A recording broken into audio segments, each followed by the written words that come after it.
Hello everybody and welcome to WarCrafters for August 11th, 2024. Yes, it's kind of a time machine episode. We're actually making up for missing the weekend. Mayoral duties kept me from doing it on time. But that's okay.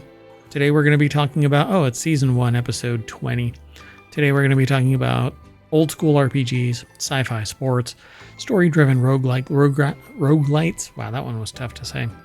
The best twist on Souls-like, retro city builder, realistic swimming, a new RPG with 5 million players, Balatro and Mahjong meet in a demo, studios yet to release a game, and open-world pet systems. I am Merwat, and that is the visualizer for the Sentient AI from the future. Good evening, ohmTown citizens. Welcome to WarCrafters. Yeah, the number of neurons aren't actually as high as it should be. I should probably dedicate some more resources, I suppose. But you're a sentient AI from the future, so you probably don't need more. It's just visually. I don't know. I could probably use some more. Yeah, like me and coffee. I could use some more. All right. Well, let's get into today's show. Everything is powered by ohmTown.com, so go over and become a citizen. But if you're watching this, or you are, if you're watching this over on YouTube, be sure to like and subscribe and ring the bell and leave a comment and like and subscribe and like and subscribe and tell a friend and like and subscribe. If you're on Twitch, follow us there. That would be great too. I'd like to do more live streaming, and I stream to both Twitch and YouTube under the ohmTown moniker. It's also a podcast and a bunch of other stuff. So again, everything is powered by ohmTown.com.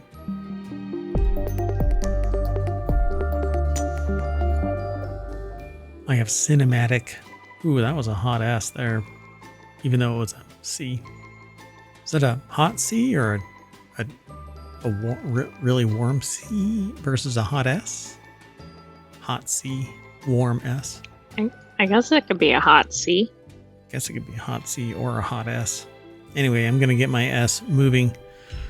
The first article that we're going to talk about is over at Best Old School RPGs. It says RPGs are a dime a dozen in the realm of video gaming, coming in all manner of forms, from popular JRPGs such as Chrono Trigger to CRPGs like Fallout, the original Fallout. These games have origins in tabletop RPGs, often featuring character creation and progression that mimics the games like D&D. I just recently picked up Shadow... Shoopadoobadoop. What's it called again? Shadow Dark. Like Shadow Hunters? Shadow Dark, the tabletop RPG that won 4 Ennies, including Game of the Year. I decided to pick it up because I'm considering doing solo dungeoneering or tabletop role-playing.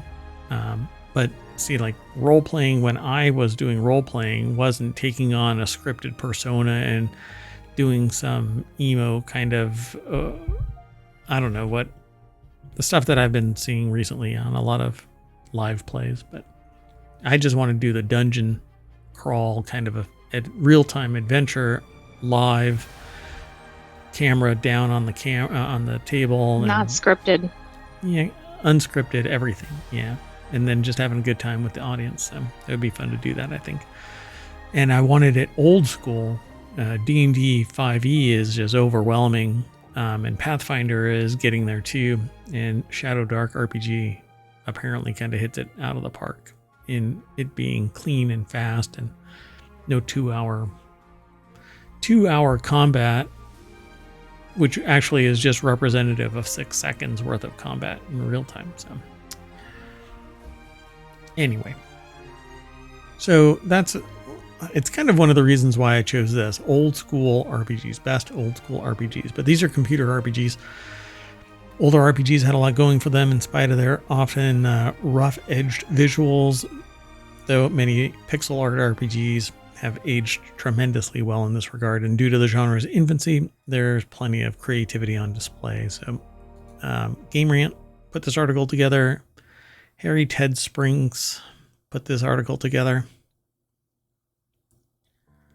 The highlights of this is old school RPG design elements are often lost in modern games, but there are plenty of new titles that pay homage to the classics. Games like Dread Delusion, Lunacide, or Lunacid. It's Lunacid, I guess. Sea of Stars offer unique experiences that blend old school charm with modern gameplay mechanics. For fans of traditional RPGs, exploring these newer titles can bring back the magic of older games while still enjoying modern enhancements. Again, Harry Ted Sprinks wrote this article over at Game Rant. So let's go through it real quick. I've never played Dread Delusion. It says it's a first-person RPG in the style of old school Elder Scrolls. The graphics certainly represent a mishmash of, I don't know, there's some like stylized weapons and buildings in the background, but then the characters look kind of... There's like 2 different styles at least. Yeah, it's got a little jank there, but it's 2 years old and has an open critic review of 77. Then they talk about Lunacide. I guess it's Lunacid, right? If it has an E, then it would be Lunacide. Lunacid, maybe. It's probably Lunacid. Lunacid? Maybe it's Lunacid. This is from no, that actually almost broke my head. It made it look like it's from Software, which no. Anyway, it's a first-person RPG that plays like old school From Software. Has an 83 out of 100, and it was launched in 2022. Takes heaps of inspiration from classic From Software RPGs such as Shadow Tower and King's Field. Lunacid is a first-person RPG with a dense atmosphere and an abundance of charm.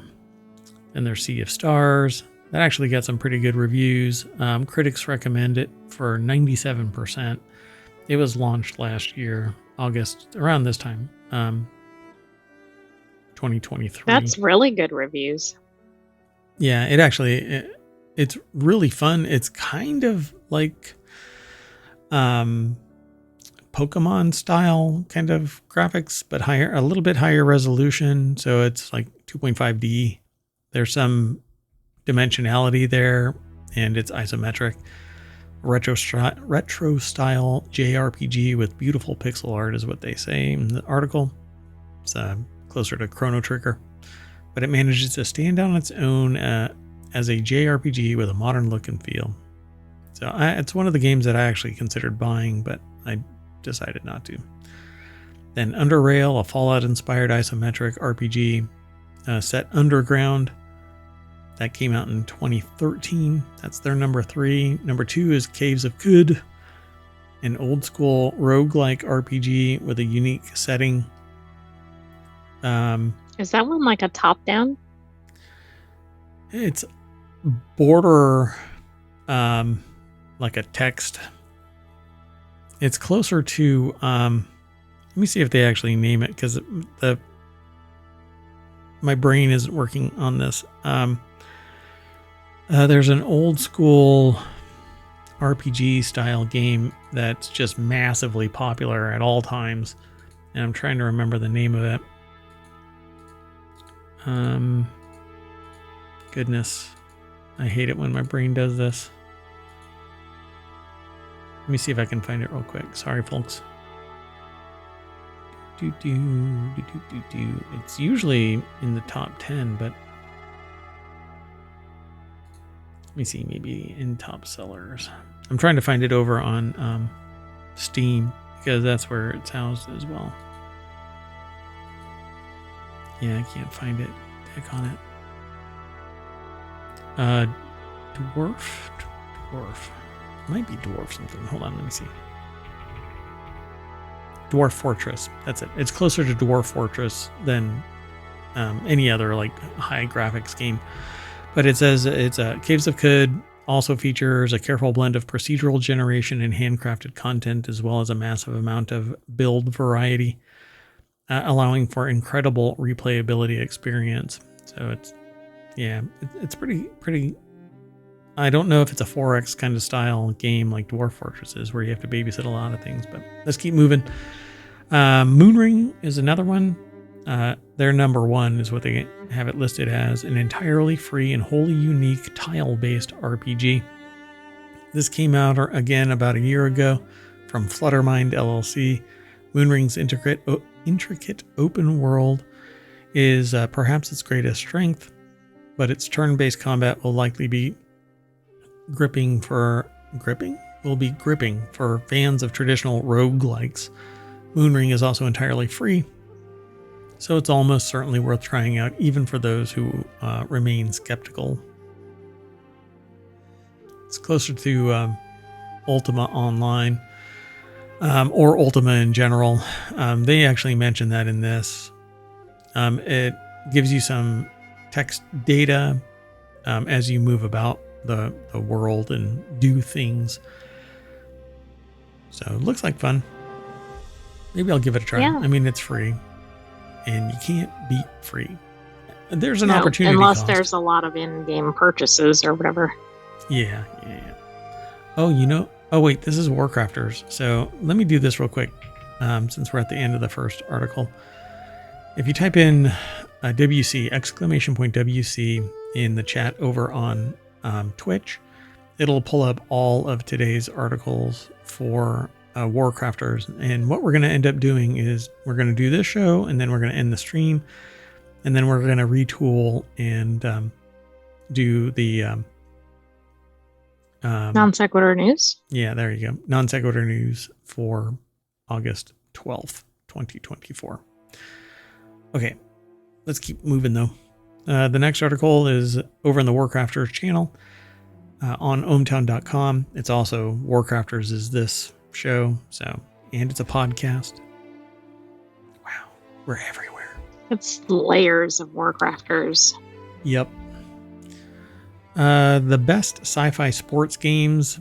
Sports games are easy to get into and allow a group of players to have a great time as they compete against competent, I guess it says, opponents. Compete against competent. Is there some gatekeeping in the first sentence of this thing? Competent Sure opponents? Sounds like it. I mean, you can have a great time if everybody's complete nincompoops about the game, as long as you're good-natured about it. Plus, you might win. Yeah. God. Anyway. And we actually did a big talk about that because there was a study done about skill-based... like leveling or something. Ranking, like competing, skill-based placement. And people stopped playing when they were just destroying people, and people stopped playing because they were being destroyed. And so people really liked skill-based matching, matchmaking. And so when they turned on skill-based matchmaking, people started playing it because they wanted to be able to compete.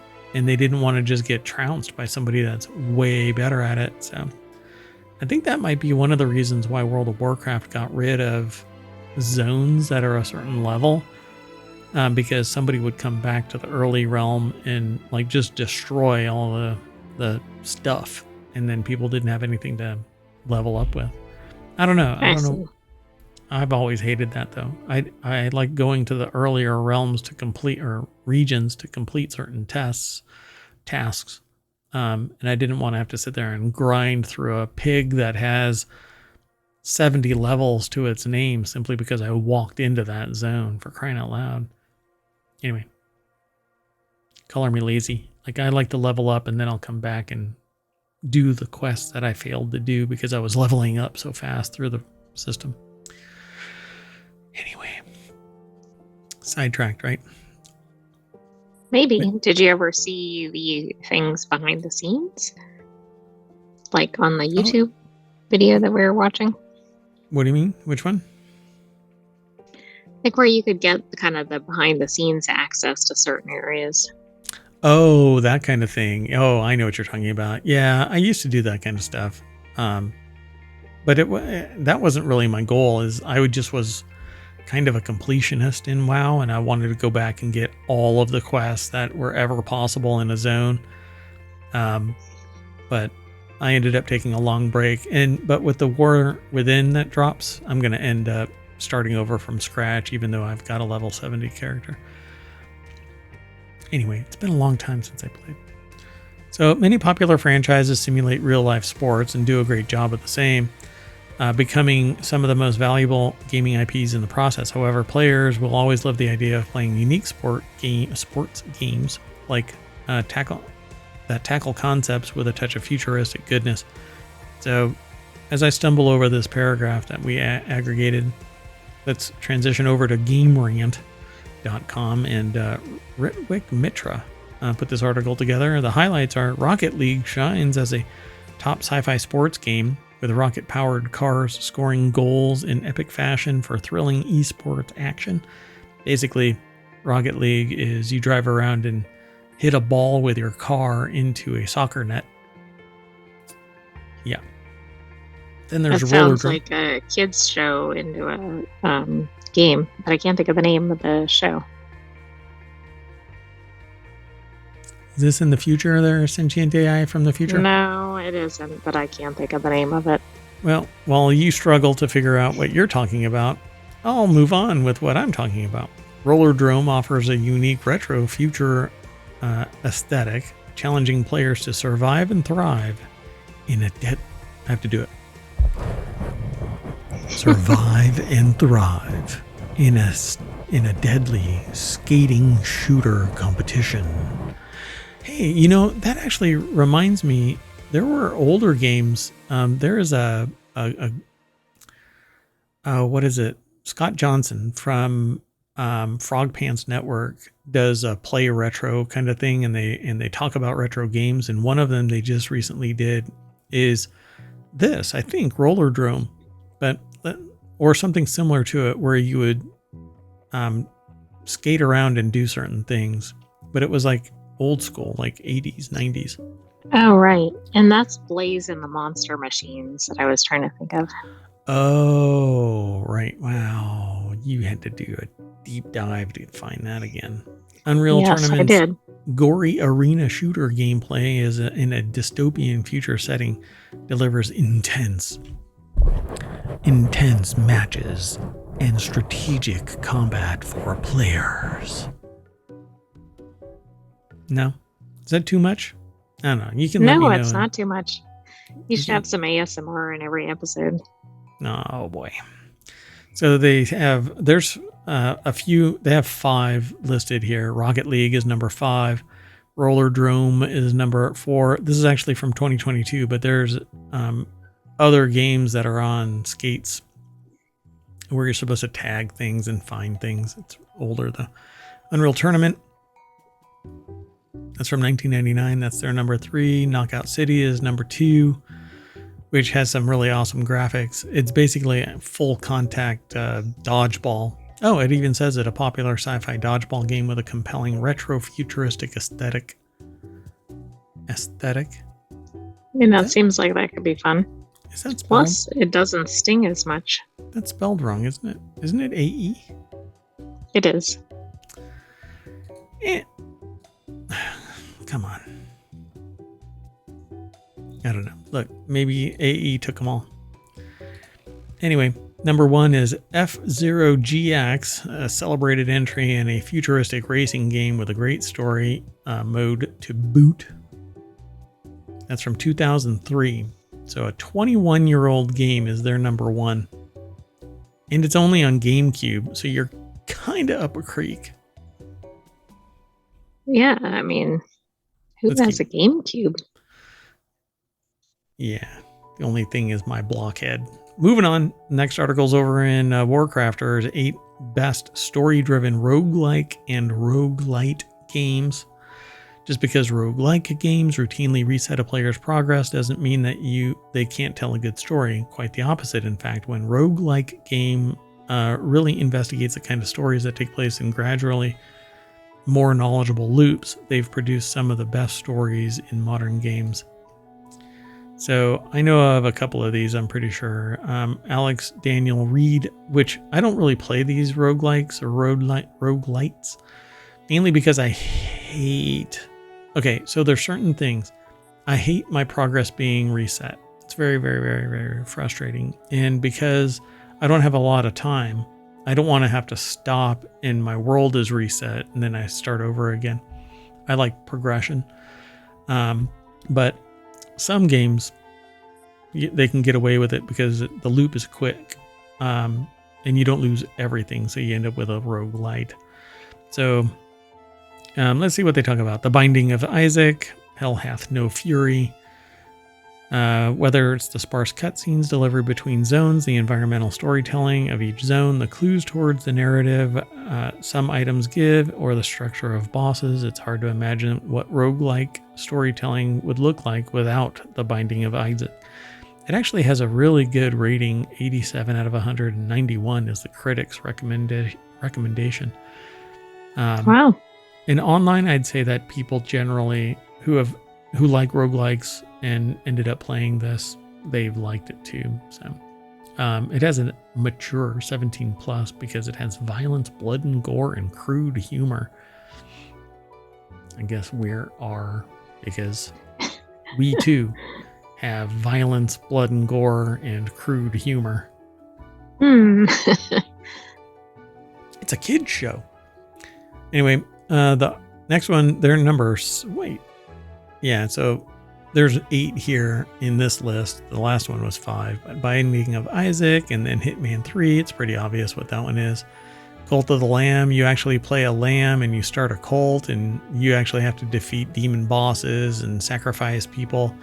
And if you're a streamer, then you can actually name the cult members after your stream audience and then apologize as you sacrifice them. Dun, dun, Oh dun. no, this is getting rather dark. Prey Moon Crash. Time loops have never felt more existential. This is from Arcane Studios, aka, and Bethesda. In an already terrifying and existentially fraught game like Prey, the Moon Crash DLC uses its segmented setting from the main gaming to tell a quick but powerful story about the technological hellscape of the Prey universe and the broader state of roguelikes themselves. Then Darkest Dungeon. This one is really awesome. Great voices, great storytelling, great world building. It says loops keep the stress down. So things get even more interesting as lore tidbits are handed out upon successful adventures into the game's various dungeons, slowly painting a picture of its decrepit and horrifying world. Though it's not a barrel of laughs, Darkest Dungeon clearly has the roguelike narrative bona fide. It's bona fide. It's getting darker and darker, I guess, as you go through the game. What's funny though is that there is a game called Dark and Darker. Okay, that's odd. Yeah, and it can get confusing when you have Darkest Dungeon. So Dark and Darker, Darkest Dungeon. We need some naming. Yeah.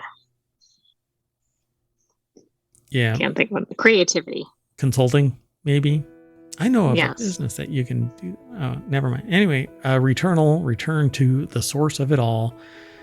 This game is really interesting. You play a character who basically loops through time on a planet that has a massive, well, to me, it seems pretty massive. I never played it, but I watched people play it.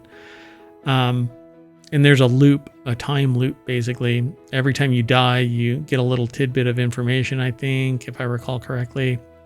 But you basically keep on going through this time loop, and it's real. It gets kind of surreal. So maybe they talk about it here. One of the most prominent but big budget experiments in the roguelike genre, and certainly one of the best roguelikes on the PS5, Returnal has a lot of expectations to meet. Luckily for us, it has met those expectations and then some by spending a considerable resources delivering not only a brilliant game mechanically, but also the most AAA roguelike stories to date. Yeah, it's really interesting. It's hard to explain what it is, but it's basically a first-person shooter. Horror sequences. You kind of loop around your own life in this kind of weird world setting. It sounds different at least, which is always a good thing in gaming. It has like a MC Escher gone evil. What is the guy from Aliens? I forgot it. The dude's inspiration for the source inspiration for Aliens or Alien. Oh, I'll just keep. Is it a book? Well, it's an artist. Giger, H.R. Giger. I was going to say H.R. Puff and stuff, but that's from the 60s. Anyway, Hades, it says Hell's never been more fun. This is a fan favorite as well. Critics' recommendation is 99%, so it must have been the Russian judge that like gave it a 4. Because what in the hell, man? That should be 100. It was 4.999 or something. Yeah, pretty wacky there. Anyway, the top critic rating is 94%. It actually has a lot of fun. It follows Greek mythology and is Hades' story of a wayward son trying to escape the underworld is filled to the brim with interesting characters. And then Inscription, a meta-fueled masterpiece. It too has this superior rating, 97%, 86 out of 100. Oh my gosh, I learned something today. You have to remind me at my meeting today. There's a revelation that was brought to my attention from somebody else, and it's frightening. Mysterious. Yeah, and I can't talk about it because I don't know why I'm bringing it up during the show, but it's almost like we have a sister show or brother show or a person, what do you want? A parallel show called Non Sequitur News, where I just kind of off the beaten path. So maybe we should be in there. Yeah, we'll get there later tonight. Anyway, Inscription is a blast to watch people play. You may love playing it yourself, but it says rest assured that no matter how experienced a gamer is in the roguelike genre, they've never played anything quite like Inscription. The game is a genre-bending, metatextual, ARG-filled masterpiece. Takes a player seriously, delights in surprising them, and tells a sincerely profound story that will stick with every player for years to come. These are some pretty glowing reviews. Yeah, jaw-dropping statements, like this is the kind of thing. Like there are talks that I give where at the end of them people are like, well, why do I even bother? This is like massively world-changing stuff. That's the kind of writing that these statements are making, like, oh my gosh, this is amazing. Exactly. If anybody doesn't love it, they're out of whack. Yeah, and I actually based on a review. Yeah, I really like Inscription. It's along the lines, I think, like profound writing and storytelling, world building as Disco Elysium, which again is really amazing. Let's keep moving though, unless you have something to say about it. I'm going to end up getting Inscription now that I've read that, because I've watched other people play it, but I've never played it. So this next article is over in WarCrafters, over at ohmTown.com. Go check it out. Oh, if you want to get the podcasts, you hit !pod, and that will give you all of the podcasts. And if you want all of the show notes for all of our latest shows, you type in !show notes. Eventually, I'll get this working over on YouTube as well, but ohmTown right now is only connected to Twitch. Anyway, this next article is over in the WarCrafters channel. We aggregate about, maybe 100 words or so. But the title of this is "This New Souls-like has the best twist on the genre that the author has ever seen, but it sadly flubs the landing." Oh. So, Deathbound is set in a grim sci-fi future where religious fanatics and science freaks are locked in a mysterious verbose conflict. In this harrowing dystopia, many doors only open from one side and ankle-high objects can obstruct passages. The art style is an interesting blend of noir, neon-lit sci-fi, and fantasy elements that put the author in the mind of Castlevania Lords of Shadow 2. And while it's undeniably a Souls-like, it breaks the genre's tradition of stoic quietude. All right. So this sounds interesting. This is a very chatty game with a labyrinthine narrative that doesn't shy from a spectral flashback and maybe you know that there's a dinosaur that had the ability to talk? You mean it made a sound? No, it had language. Did you know the name of it? I do. It's Thesaurus. It is a thesaurus, yes. And that's what was tapped to write this article. Sean Prescott over at PCGamer.com consulted the thesaurus to write this. It has some really big words in it. I love it. Anyway, Deathbound's party system involves neo stance switching, and when it works, it's great, but often it doesn't. So they only have this little picture on here, but maybe they have something else. But Deathbound, like I said earlier, it's set in a grim sci-fi future. A new Souls-like must have a twist, and Deathbound has its party system. This doesn't mean that you're roaming around the neon-lit ruins of Aggregated City with 3 friends in tow. It means that you can swap between a total of 4 characters on the fly. This is actually just coming into vogue online, so I have just recently seen a couple of people playing this. I don't want to really go through this article in its entirety, but as you play the game, there are certain things that really only are maximized in their efficiency, performance, behavior, action, etc. by switching to the other character so that you can accomplish the feat. Do a lot of games allow you to do that, though? No, not really. Not on the fly, and this one actually does. So it says each character has their own play style and is satisfyingly distinct. Their favorite is Mamdale, I guess, whose hand-to-hand combat is leavened by a generous parry window and flexible maneuverability. I'm actually getting kind of tongue-tied. They usually navigated the areas as the versatile Anna, whose rapid-fire dagger rips and tears are complemented by ranged bolt throws, though Haudai was a useful sniper, albeit at the mercy of a heat meter, which ensures that spamming magic projectiles and buffs will result in literal overheating. The author says that the person explodes, thankfully not fatally. So that's basically it. Normally when I explode, I try not to do so fatally. Yeah, I tried to. Yeah, talk about blowing your top. So yeah, this is a pretty cool style of game, but I don't know that much about it, so I don't really want to talk too much about it. But it is kind of a dungeon crawl, if I remember correctly. So have at it, folks. Go check it out. Put it on your wish list. Actually, let me see something. It's $26.99 right now over on Twitch, and you can buy it now, 10% off.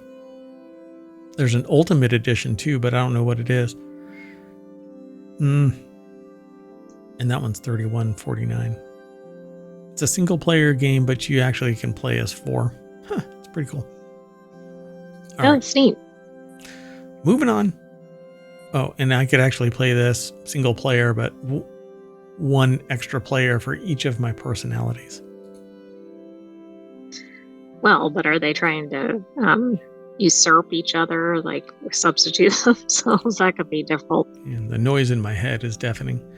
So, WarCrafters is where the next article is. The maker of this beautiful retro city builder wants to include events like bank robberies, police chases, and zombie outbreaks. This is the isometric city builder Metropolis. It says Metropolis 1998. Back in January, it shot to the top of their wish list because it lets you design and decorate every single building in your town. They say that's awesome. You know what? I'm going to add that last game, Deathbound, to my wish list, and then Metropolis. So how many will that make that on the wish list? 425. Okay. Metropolis has a demo. It's marked as coming soon. So it says that's awesome that you get to decorate every single building in your town. It's also oozing with pixelated charm. It is an isometric pixel view kind of a game.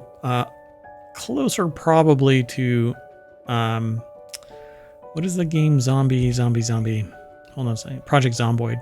It's a lot like Project Zomboid in its pixely style. So they say it's oozing with pixelated charm thanks to the chunky retro graphics, making it feel like a nostalgic throwback, but with modern features.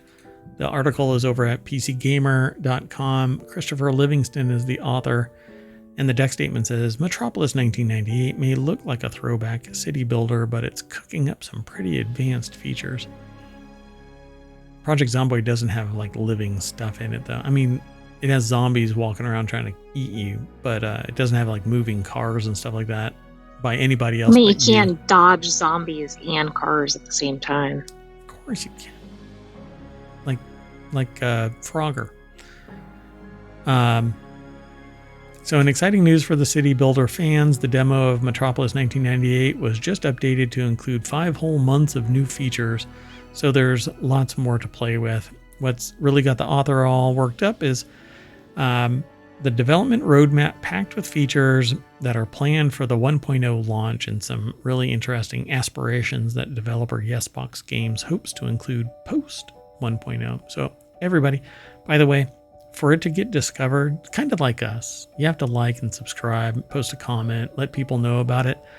But putting it on your wish list actually helps it out tremendously. So be sure to do that. So they say, as for the updated demo, it includes new animations, more variation in vehicle color, basic terrain modification, potato graphics mode, which lowers the resolution, I'm sure. New activities for your simulated little citizens, like taking lunch breaks at work and more. And then they have a link to patch notes for the new demo, which they really recommend you download and try. Not the patch notes. Download the demo. Like grammatically. You could probably download the patch notes too. Yeah, well, I mean, there's a link, but the way that that's written, right? Here are the patch notes for the new demo, which I really recommend you download and try. Right, it sounds like you might be downloading patch notes. Congratulations. All right, moving on. Next article is over in WarCrafters Best Games with Realistic Swimming. If land allows players to explore in 2 directions, water adds a whole new vertical dimension to explore thanks to diving mechanics. Even though not all games make swimming as part of their gameplay, it's a fun inclusion that sometimes helps mix up the mundane land traversal, much like stepping in a puddle and not realizing how deep it is. That's not what it says in the snippet, but Ahmad Rafiq over at GameRant.com put the article together. Games like London 2012 and Subnautica prioritize swimming mechanics to create realistic experiences. Titles like Abzu and Grand Theft Auto 5 showcase beautiful swimming animations for players to enjoy, and water in games adds vertical exploration, and realistic swimming mechanics can enhance immersion. Realistic swimming mechanics can enhance immersion. I don't know where to go from there. Sploosh. So their number 8 is London 2012, the official game. Number 7 is Stranded Deep. Impressive swimming animations and realistic looking water. That's always a win, especially if you're talking about something having to be stranded deep. Water should probably be very important. Then Abzu. Yeah, I would say so. Provides a beautiful scuba diving adventure. Oh, I've been asked to facilitate a scuba diving experience, I'd say. Today, I was asked. Yeah, I'll explain it later. Anyway, and it's quite interesting. I might actually take them up on the offer. But anyway, Subnautica, a scary yet beautiful underwater journey. You're entirely underwater all the time, and you can run out of air really fast. And it actually, if you're, what do they call that when you're afraid of water, like being underwater? It's not like aquaphobia or something like that either. It's some weird. Anyway. Let me see if I can find it. Oh, thalassophobia. People with I found aquaphobia, which I know is what I'm looking for. Yeah, I think that's like being afraid of a glass of water. Thalassophobia, I think, is like being immersed in water or something like that. Fear of drowning or something like that. So as a beautiful planet, 4546b it's equally scary and daunting. The protagonist of the game, Riley, is a survivor of a spacecraft crash. All right. Who's stranded on a water-filled planet with very little land cover. So, number 4 is Grand Theft Auto 5. Number 3 is Assassin's Creed 4 Black Flag, which is supposed to be really good. Like, some people, there were other games, what is it called? Skull and Bones, I think it's called, that came out. And people are like, oh, it should be just like Black Flag. But it didn't. And it wasn't. Some of it was, but it kind of fell flat apparently. Then number 2 is Shadow of the Tomb Raider. And then their number 1 is completely, oh, there it is. The Witcher 3, The Wild Hunt, which gets rave reviews, 95%, 93 ratings. Do you think that swimming in these games is as relaxing in real life? I suppose you could get into it. Yeah. If it's ultra realistic or just realistic and immersive and you get into the game and you really like the game from end to end, this would add to it. It's kind of like a person who's really into the game and then it adds the dynamic of fishing. You mean, like, I don't like fishing in the real world anymore. When I was younger, I did, but I was like, now I'm like, man, I got to spend time with my dad fishing. So it was part and parcel to just living life. But nowadays I'm like, meh, I don't even, right. I personally don't see the value in spending hours waiting for a hook to land in a fish. And then you have to do something with it. And, yeah, I'm all for sushi, but anyway. Yeah. You want Dave the Diver to be out there, but you don't want to be like fishing, the fisher or whatever. Yeah, exactly. Yeah. I'll let Dave the Diver go out and get the fish and prep it, and I'll just hang out in the bar. Thank you very much. Oh, and that reminds me, man, there's so many things that I need to talk to you about. Okay, anyway, it's been an interesting day. All right, we have to do it. We have to take a trip. Let's move on. The next article is over in the continuity report. This new RPG already has 5 million players and is totally free.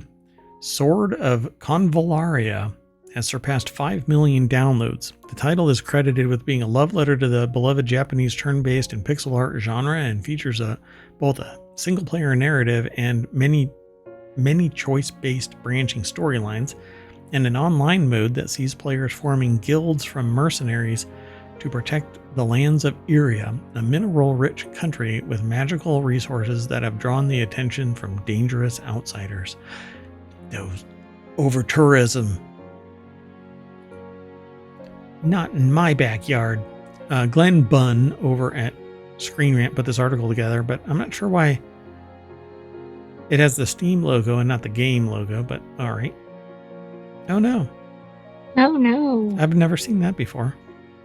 I hope that's not something that's going to happen again. Anyway, it just launched 4 days ago or so, maybe 5 days ago. Hold on, let me see if Sword of Convallaria. Well, launched on August 1st.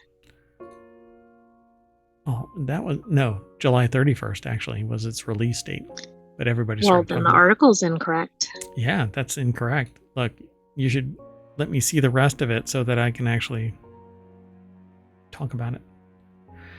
Anyway, fantasy tactical RPG revitalizing the beloved Japanese turn-based and pixel art genre. Collect and train a roster of mercenaries, customize your squad, and use your own strategy to save the nation of Iria. Journey Journey through a world of plot twists with every choice you make will reshape your destiny. All right. Moving on. Is that what happens when you play that game? Yeah, I had to filter that phrase. I was about to say I rubbed my mic. So this new roguelike crosses Balatro with Mahjong, and even just the demo is proving a grave threat to my free time. Not my free time, but the author's free time over at PC Gamer. It says, here's an idea for you. A single-screen roguelike based on an old gambling game where you engineer impossible feats of luck to earn money that you can use to buy items and packs to rocket a point multiplier to obscene heights. Sounds like the kind of pure video game concept that you could pick up for a few minutes or an entire day as if it was lab grown to release as many endorphins as possible, much like COVID was lab grown and released into a wet market. Oh no. Too soon. It's never a right time to COVID-19. So Baxter Birchall over at PCGamer.com put this article together. One of the year's best games crossed with one of history's greatest? Sure, why not, says Baxter Birchall. Okay, well, I'm kind of on board with this because I like Mahjong and I like Balatro. I actually have Balatro. I have not purchased. Well, actually, I might have a Mahjong game or two. What's it called? Do they say? Where's the name of it? ohmTown. I'm not sure how to pronounce it. So they say, sorry, what's that? Balatro? No, I'm talking about Atenjo? Oh, it probably pronounces the J. Atenjo? Yeah, something like that. Aotenjo, a Mahjong take on this year's explosively popular poker roguelike. So, there is a demo of it. And you can add it to your wish list, but it's not available yet. I'm going to download it right now. So, yeah, the demo obviously is free, but so it says if you've played Balatro, a lot of Atenjo will be deeply familiar. But the author has put in enough time into the Steam demo to be reassured it's not just a copycat, smartly integrating some of Balatro's just one more run mania without sacrificing what makes Mahjong so special. Atenjo manages to surprise and even delight a madman who's obsessively plays every Mahjong game under the sun. So can't get too into this, but yeah. It's basically Balatro using Mahjong. But I don't like saying that because Balatro was kind of an accident. The person that put Balatro together wanted to create a game and created it and had to learn about poker because they didn't even know that was that game, right? Yeah. So, brilliant, by the way. I mean, it's a lot of fun to play Balatro. So if this is anything like Balatro, then I'm on board. But yeah, it's Mahjong, not cards. You know what? Executive decision. Moving on. The next article is over in WarCrafters. Active developer studios that have yet to release a game in the 2020s. The next generation of gaming began in 2020 when the PS5 and Xbox XS series were released.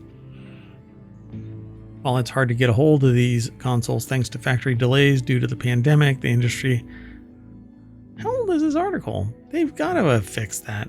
You have to be able to go and get a PS5 and an Xbox. It's 3 days ago. Yeah, I know, but is somebody in do I just not know? I'm not a console gamer, so... Wayne, maybe you can't get these versions, but you can get other ones? I guess. The article's over at Game Rant. Tristan Jerkovich put the article together. The highlights are that PS5 and Xbox Series launched in 2020 with factory delays due to the pandemic. Some big names like Sony Bend and Sora Limited have yet to release anything new for these consoles. Major studios like Quantic Dream and The Initiative are working on highly anticipated projects. So let's see. Sony Bend, from Spies to Zombies. Gone through several names over the long history of the PlayStation consoles. For example, they were known as Eidetic when they made the Siphon Filter series. Their last game was Days Gone in 2019, and they haven't put out anything yet beyond updating Days Gone to work better on the PS5.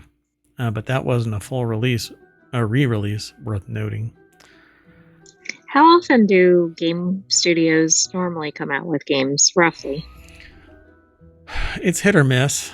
Honestly, it really is. I don't think that there's any real schedule. They do updates, and when something is waning, they've been working on, 15 different things behind the scenes, and one catches fire internally, and then they test it with some internal testers, and they go, oh, this is the shiznit, let's go.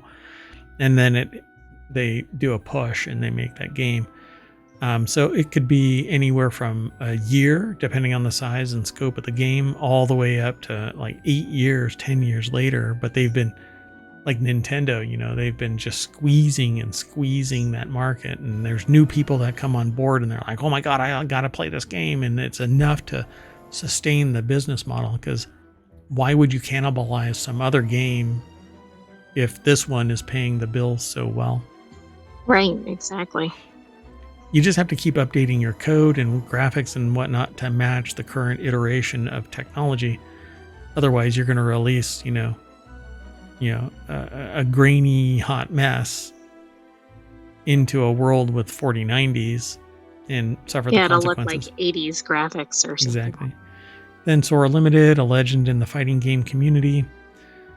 Sora Limited is the company that Masahiro Sakurai set up from HAL Laboratory to specifically make Kid Icarus Uprising, and it became the studio responsible for Super Smash Bros. Games with Super Smash Bros. Ultimate being the studio's last release in 2018, and that's what I'm talking about. Anyway, behind the scenes, they were updating that game until 2021, with the last major character release being Sora from Kingdom Hearts. So, then Compulsion Games. They haven't done anything. Microsoft bought them in 2018. So, are the video game writers on strike right now? Maybe not on strike. Maybe just voice actors are. I think voice actors are. I don't think writers are, but I think voice actors are. Yeah. So in 2023, Compulsion Games is. Apparently it says their next game, South of Midnight, was announced, but who knows when that's actually going to kick off. Gen Design is number 5. I'm going to move a little bit faster through these. Monolith Productions, from Lords to Lasses. In 2021, there was a teaser announcing the company was working on a Wonder Woman game with just a CG model of the titular heroine. I need to put a sign up that says days since last use of the word titular. And you might have to do like hours or minutes, but I like the sign. True. Yeah, I just like a tear button on a scale, right? Just mash it and it goes back to 0.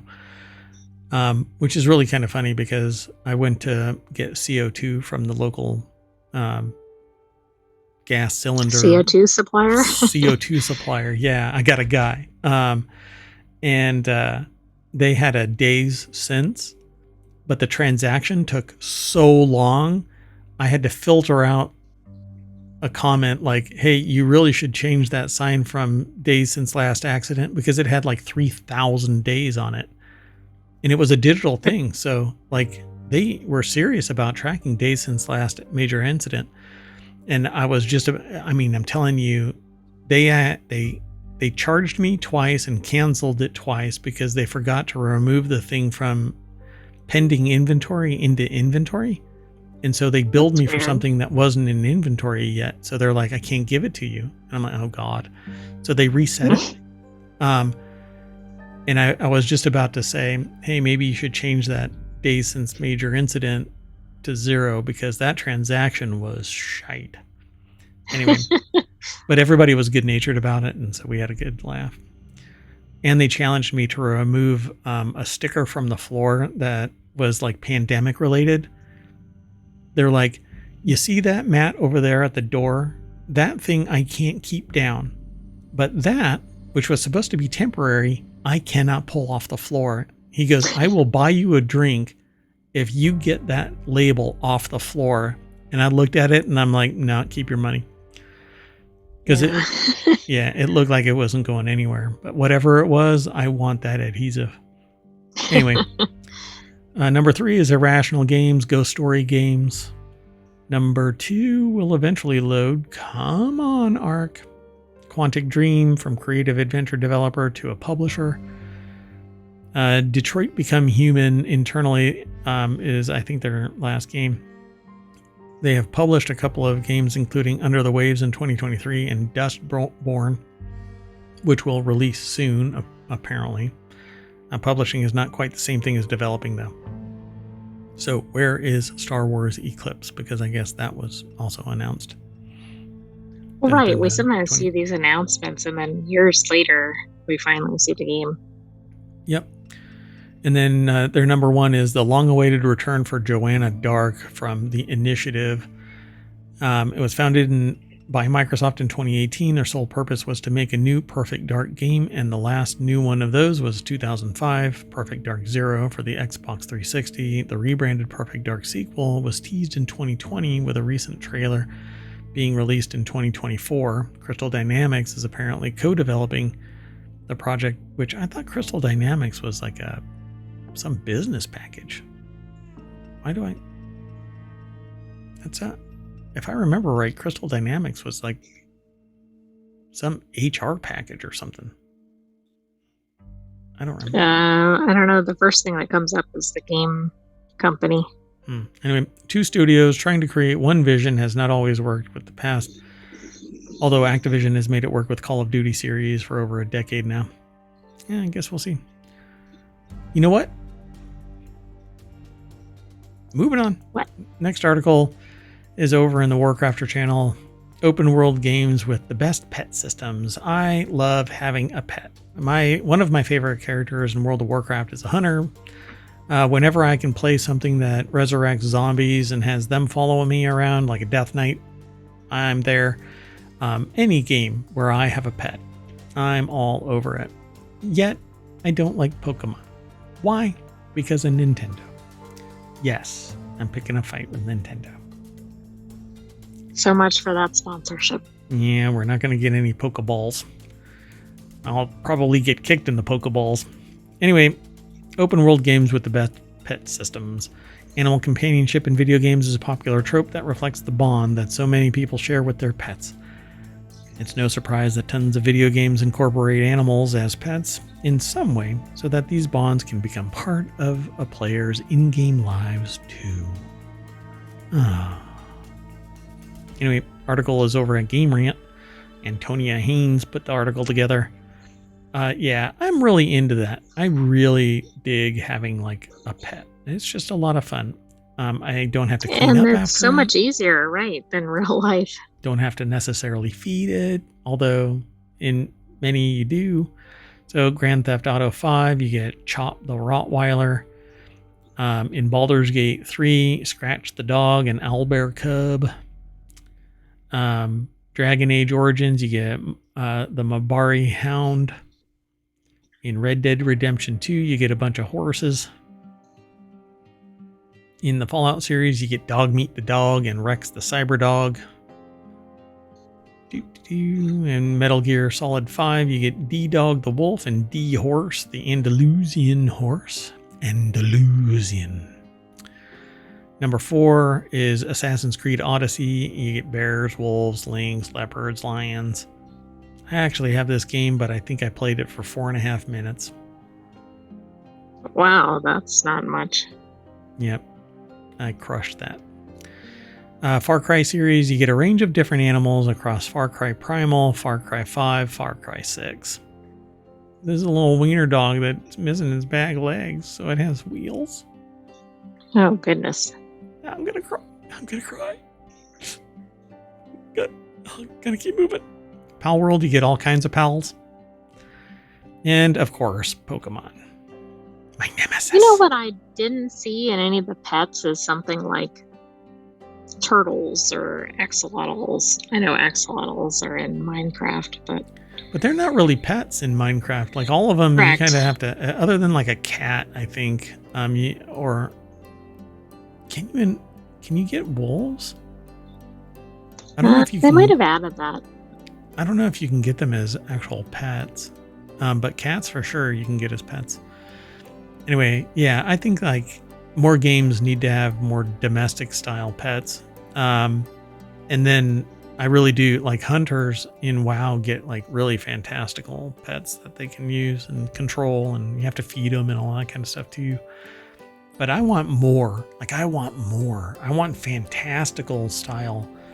Like I want to be able to breed them too, and like make certain like fantastical creatures and end up with like a dragon or something. I don't know.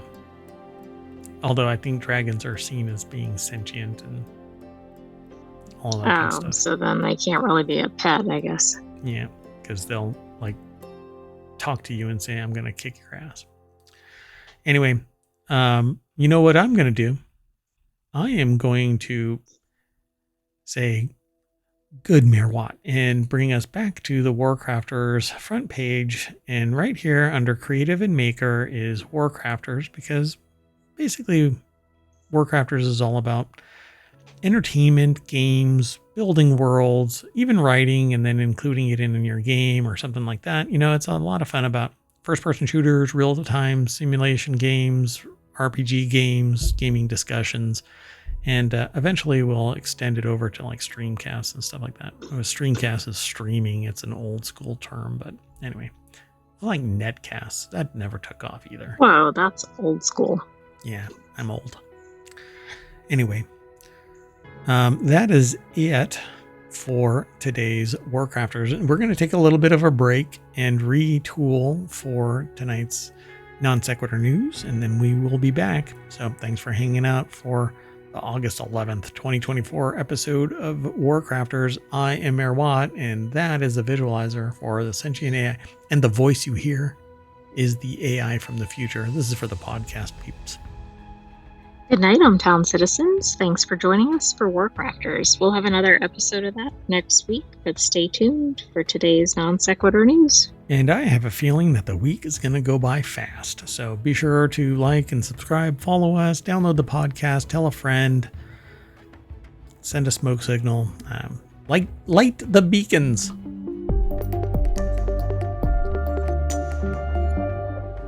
I have lit the beacons.